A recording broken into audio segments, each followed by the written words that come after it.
ቆንጆ ነች፣ ነገር ግን ያገባት ሁሉ ሻሂድ ነው። አቲካ ክፍል 7 አቲካ ረዲየላሁ ዐንሃ የሰይድና ዑመር ኢብኑ አልኸጣብ ሚስት ሆና ሕይወት እጅጉን ተመችቷት ኢማኗ ከፍ ብሎ ኢባዳዋ በዝቶ የአሚረል ሙእሚኒንን ሐቅ እየጠበቀች ለሰይድና ዑመር በዱንያ ላይ የሚገባቸውን እንክብካቤ እያደረገችላቸው ነበር። ሰይድና ዑመር አቲካን አግብተው አሚር እንደመሆናቸው ሌሊቱን መዲና እየዞሩ ሙእሚኖች ሰላም መሆናቸውን ያረጋግጡ ነበር። አቲካም በዚህና በሀገሪቱ አመራርም ላይ ከጎናቸው ሆና ትረዳቸው ነበር። ምንኛ ያማረ ትዳር ነበር! ውብና ድንቅ ሴት ለታላቅ ሰው። ነገር ግን ይህ ያማረ ትዳርና ጥምረት በድንገትና ባልተጠበቀ ሁኔታ ሰይድና ዑመርም ሳይዘጋጁለት አቲካም ባልጠበቀችበት ሰዓት ተነጠቁ። በዕለተ ሮብና ዙልሂጃ ወር አሚረል ሙእሚኒን ሰይድና ዑመር ኢብኑ አልኸጣብ ረዲየላሁ ዐንሁ ሙስሊሞችን በመስጂድ ነበዊ የፈጅር ሰላትን እያሰገዱ ሳለ አንድ አረመኔ ሰው ያንን ሁሉ የሰጋጆች ሶፍ እየሰነጠቀ ኢማም ከነበሩት ሰይድና ዑመር ጋር ይደርሳል። ወዲያውኑ ዑመርን በሁለቱም በኩል ስለት ባለው ሳንጃው 3 ጊዜ ክፉኛ ይወጋቸዋል። ይህ ጨካኝ አቡ ሉዕላ አልመጁሲ እሳት ከሚገዙት አንዱ ነው። ፍጹም የማይሞከር ነገር ሞክሮ ተሳካለት።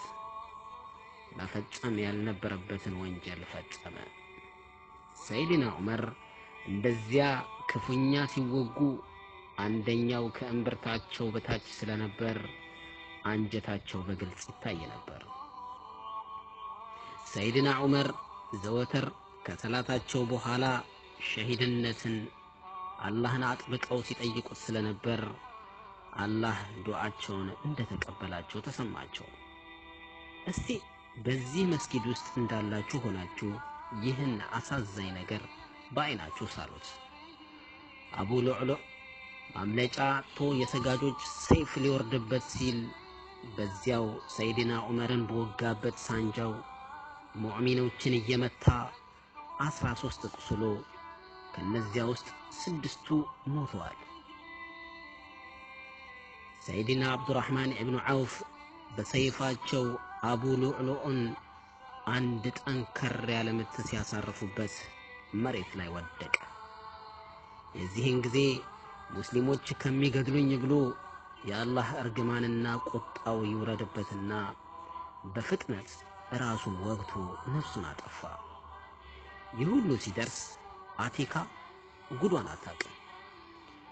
ወደ ሐቢባችን ሰይድና ዑመር ስመለስ ሱሐባዎች ከበዋቸው ልጃቸው አብዱላህ ኢብኑ ዑመር ራሳቸውን ደረቱ ላይ ደግፎ አባቱን ያበረታታ ነበር።